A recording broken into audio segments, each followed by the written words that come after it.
This is Including You, the new series from Lead at Any Level.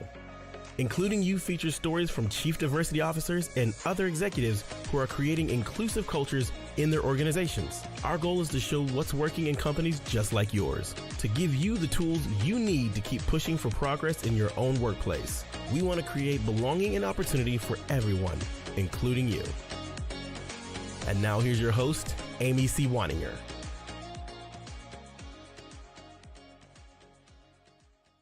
Welcome back to Including You. I'm your host, Amy C. Waninger, the Inclusion Catalyst. My guest today is LaTonya Williams. She's the Director of Supplier Diversity at Vanderlande, a market-leading global partner for logistics process automation in the warehousing, airport, and parcel sectors. Vanderlande has 9,000 employees in 29 countries. LaTonya, welcome to the show. Hi, thank you, Amy. I'm excited to talk to you today because we're going to talk about something a little bit different. We're going to talk about contracting in the big commercial space. And we're going to talk a little bit about primes and subs and how those relationships work. And also about how Vanderlande is growing small businesses as subcontractors. So let's start just a little bit with what kinds of contracts does Vanderlande pursue for itself? Some of the contracts that Vanderlande pursues for themselves are airports because we're the baggage handling system. We deal with that. We develop those and service those baggage handling systems at over 600 airports globally. And in the US, all of our airports are owned by the government. So that's where the government contracting comes in for the airport space here in the US. But we also are in warehousing and parcel services. So we design those systems as well. So you're really doing construction, but you're also handling ongoing management of the baggage handling systems? That's correct. Okay. I just want to give folks a baseline of understanding of kind of where this world is and how you fit in.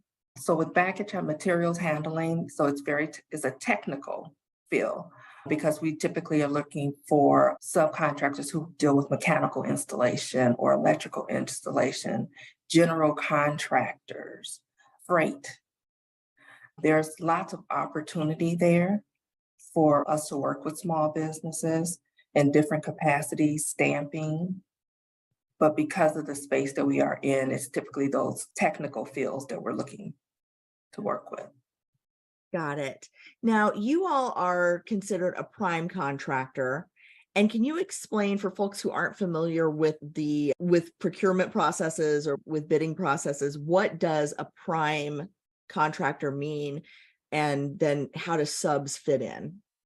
So the prime contractor is typically the one who's awarded the contract. They're the ones held accountable. They're responsible for the end product of it. For larger contracts, it would be a larger company typically that would be able to undertake something like that because of the cost involved and the risk involved. Subcontractors more than likely are smaller businesses, not necessarily mom and pop, but for instance, in the airport space, they typically want the subcontractors to have a DBE, which is a disadvantaged business enterprise certification. And what that means is that the owner of that business personal network currently is not over 1.32 million. And so that would be considered a small disadvantaged business. Got it. So Vanderlande bids on a contract. If you're awarded the contract, then you take pieces of it and award that out to subcontractors to just do a component. So if we think about this in terms that most people would be familiar with, if you're building a house, you hire a contractor to build a house, general contractor, but they probably are subcontracting out things like the electrical installation or the flooring or hanging the bathroom mirrors or whatever. So they're working with all of their different subcontractors. You all are doing the same thing, just for multi-million-dollar airport things, right? Exactly. All right, got it. And because you're working with the federal government for the airports, some percentage of your subcontractors need to be small businesses, disadvantaged businesses, businesses that are owned either by women, by minorities, by people with net worths in the comprehensible range for most human beings, right? I think most of us aren't walking around with a net worth above 1.5 million. And so you have an incentive if you want to get these contracts to work with disadvantaged small businesses, right? Exactly. Supplier diversity in the government space there's a definite, you can see the return on investment, right? So it's not a feel-good thing. It's if you want to be awarded contracts, you need to figure out how to work with businesses that mirror the community that they're in. Because those diversity goals that are set, they're based off of market research. So it shouldn't be a number that someone just made up because it sounds good. It should be based off of how many minority businesses are there in that area that you could potentially work with. And then what happens is when you're going through even creating your proposal, you look at the possible team that you're going to put together so that you can present that proposal to the government and say, these are the people that, and you have a letter of intent that you sign with the small businesses so that they will know, hey, this prime is not going to take advantage of me. They actually are telling the government that they're going to work with me. And you put that all together in a package and you submit it and you tell the government, hey, this is my strategy. And this is how we plan to win along with these small minority owned businesses. And so it sounds like on the one hand, your subcontractors need to be very sophisticated in order to work on projects of this scale. But what I found so compelling about what we were talking about before when we met to talk about this interview is that you're actually going out of your way to help even smaller businesses than you would normally work with by piecing out the work into even smaller components so you can engage a larger quantity of smaller businesses. Is that correct? That's correct. What I always tell the small businesses, if we come to you and say, hey, can you do something for us? And as an entrepreneur, they're excited because they just want a contract. But you have to look at what we're asking you. Because if it's $50 million contract and we say, can you do 10% of this? And you're a team of one, you can't do it. But what I always tell them is look at it, look at the scope, and identify what can you do. And then let us know what you're able to do, and then we may be able to work with you. So that one business can do their small piece that will not affect their brand, because you never want to do anything that you're not capable of doing and mess with your brand. And then maybe another business can fill in the gap, and you work with multiple small businesses. And so that's one of the things that I tell my team at Vanderlande, as well as the small businesses. Now, another thing that we did was sponsor an entrepreneurial training institute. And it was a virtual 12-week program. We hosted it last summer. There were 71 businesses that actually applied to attend this program. We selected 30 and 22 completed it. And what we did in that particular program was we helped them with increasing their business, right? Helping them with creating business plans, with technical assistance such as bonding and insurance requirements, diversity certification, what else? And estimating and plan specifications. We help them identify all of these things because sometimes you work with small businesses and they may need a little assistance, right? They may lack some of those technical skills in order to get work. And so what the Entrepreneur Training Institute was, we figured if we help you and we sponsor you so that you can do better, and then we can have that mutually beneficial relationship later, right? And so we're going to invest in you on the front end and hopefully it'll benefit us. But then if it doesn't benefit us, it's still going to benefit that small business in a way because they may get a contract with another company. And now they know how to estimate their work. And they're in a safe environment. Because this classroom setting, ask that question, right? Let us know where you need help. It can be really difficult, I know, as an entrepreneur, to say yes to things that are scary, to say no to things that are profitable, to and to being realistic about what you can deliver, right? Because entrepreneurs are by nature very optimistic, or we wouldn't do what we do. And so I really appreciate that you're giving that kind of support, that kind of training and education and leg up to your suppliers and potential suppliers. What advice do you have for other companies that maybe are starting a supplier diversity initiative? Maybe they're just getting their feet wet with this. And where's a good place for them to begin? Hiring a full-time person for supplier diversity. That's definitely something that I think every company has to have a full-time person. This isn't something that you can do part of the time. The sub or small business community, they need advocates. And if someone's trying to do a whole lot of other things, they can't focus on that advocacy. And the small business know that they can contact me. I will resolve issues. I'm also a mediator with the state of Georgia. I listen to both sides and I'm able to take myself out of it. And what companies need to do is make sure that they're presenting themselves as transparent as they can to small businesses. Whatever you say you're going to do, be accountable for it. If you tell them you're going to work with them on that particular project, if something happens, tell them that something has happened. Don't just ghost them, but make it a priority, ingrain it into the fabric of the business. So although we have our governmental contracts, which they tell us what the goal is, our goal as a company is to make sure that even if it's safety, that they're still looking for a minority business that they could potentially work with.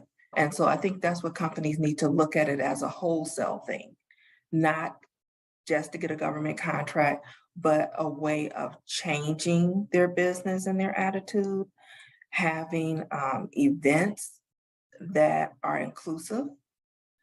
And I think constantly having that conversation, right? We did some value stream mapping and we had the Kata board going and we talked about what are some pain points that we have as a company. And everyone has pain points, right? And it's hard to identify. When you see them, you cringe. You're like, oh my goodness, really? But it helps you to become better as a company because each company is different. So what may work for Vanderlande may not work for another company. But when you focus on inclusiveness and what are we doing poorly and what are we doing, and then focus on making the poor things better and building on your strength. Because I tell everyone, your foundation has to be solid. If you try to do too much too soon and your foundation is not solid, then your program is going to fall apart. So it's move slowly if you must, but make sure that each step is solid, that it's ingrained, and now you're moving at this slow pace, but you're moving, right? You're not going back. You're not going backwards. So that's just to make sure you're always moving forward with inclusion. Thank you for that, because I think a lot of companies, for many companies, supplier diversity is an afterthought, and it becomes very apparent when we, as suppliers, try to register with them, for example, and it's impossible to find the page where you go to register. How do you get on the portal, or how do you contact someone with questions? And so having that built in and having somebody dedicated to it is so important. For the smaller businesses or the smaller business owners that might be listening, or the people who would like to do business with larger companies like Vanderlande, what are some things that we should keep in mind as we're pursuing these relationships? And what's negotiable and what isn't? Okay, so something you should keep in mind is just because you meet someone at one of the conferences, because I'll do the exhibition, the exhibitor booths and things, we may meet today. It does not mean on Monday I will have something for you. It does mean that we're building a relationship. And so it may take 2, 3 years or so, and I will reach back and say, hey, I remember talking to you and we kept our lines of communication open. Is this something that you would like to do? But it's not always immediate. And I know when you're a small business owner, because I've been a small business owner, that you want your answer right then. You want that opportunity right then, right? Because you're thinking about all your overhead and different things that you need to take care of and your employees. But just having that patience and also not getting frustrated when you're not getting the feedback that you want. 'Cause sometimes some small business owners are a little aggressive, and I understand the passion behind it, but you just have to balance it out because you don't want to come across desperate, because sometimes the aggressiveness comes across as desperation.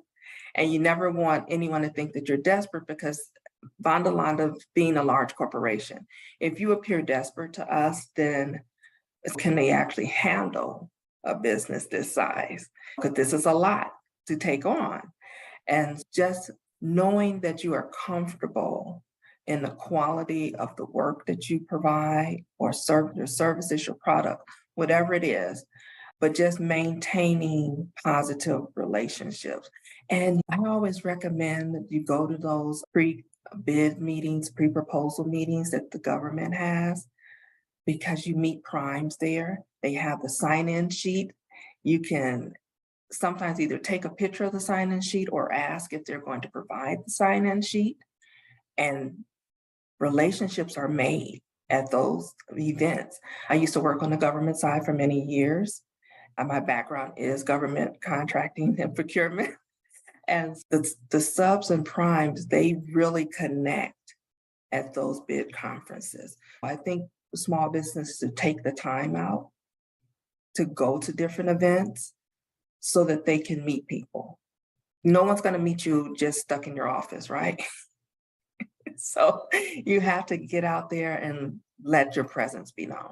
That is great advice, LaTonya. And it's hard to remember after having been stuck inside the house for so long with the pandemic, that there is a whole world out there that we need to keep getting out there and talking to folks. Where can folks go if they want to find out more about working with Vanderlande, how to get into your ecosystem, if they are a vendor or a subcontractor that might fit into your space? So we have a supplier diversity management portal, and it's actually located on Vanderlande's webpage. So if you go to our main website, vanderlande.com, at the bottom on the left-hand side, you'll see a link which will take you to our registration portal. What our intent is for small businesses who have their diversity certifications to register in there, to let us know which certifications you have, which states that you're willing to work in, and then we can update you on opportunities that we have available. So that is our goal, is to utilize that particular portal. And our portal has only been up for about 10 months. And we are still pursuing businesses and saying, hey, get on our portal so that we know that you want to work with us. One of the things with us being in baggage handling, I would have, first of all, Vanderlande. A lot of companies are like, are you a small business? Because they never heard of us. Because we're behind the scenes, really. You give your bag at the airport and you forget that it goes on that belt. That's us. And we want you to register. We want to know that you want to work with us, that you understand what we do. And then when we have our opportunities, we can send you out a message and ask you if this is an opportunity that you want to move forward with. And it's not going to always be conveyors. It could be different things. We deal with some professional staffing companies when we are submitting our proposals, because we have staff that does unjamming for the baggage claim. And so there are different things that people can do that they might not think of, but that they might not think are relevant for us. but it may be because we're looking at it as a corporation, not just per project. Whatever a corporation may need to purchase, eventually there may be a need for you. So register, bottom left, go under supplier registration link. That's the one you have to press, and it'll take you into the portal and you start there. Wonderful. Well, we'll make sure that we have the link on the show notes page for those who are watching or listening along. And LaTonya, I want to thank you so much for explaining what can sometimes be perceived as a very technical process or a very mysterious process to a lot of people, and exposing this behind the scenes look at how the contracts get done, how the work gets done, and how you build relationships in that scenario. Thank you. Oh, you're welcome. Thanks for asking me to come on your show. I appreciate it. Of course. If you've enjoyed this episode, follow Lead at Any Level on LinkedIn and YouTube. Then join us for Including You video simulcast every Thursday at noon Eastern. Including You can also be enjoyed each week as part of the Living Corporate audio podcast series, available on all major podcast platforms. Learn more at living-corporate.com. Including You is brought to you in part by Lead at Any Level, a boutique training and consulting firm improving employee engagement and retention for companies that promote from within. Lead at Any Level. Leaders can be anywhere and should be everywhere. Learn more at leadatanylevel.com. Lead at Any Level and its logo are registered trademarks of Lead at Any Level LLC. The views and opinions of guests on our show do not necessarily reflect the positions of Lead at Any Level, Living Corporate, or the sponsors of Including You. That's it for this week's episode of Including You. If you enjoyed this show, be sure to like and subscribe wherever you get your podcasts. Please join me next week when my guest will be Dr. Frank Gonzalez.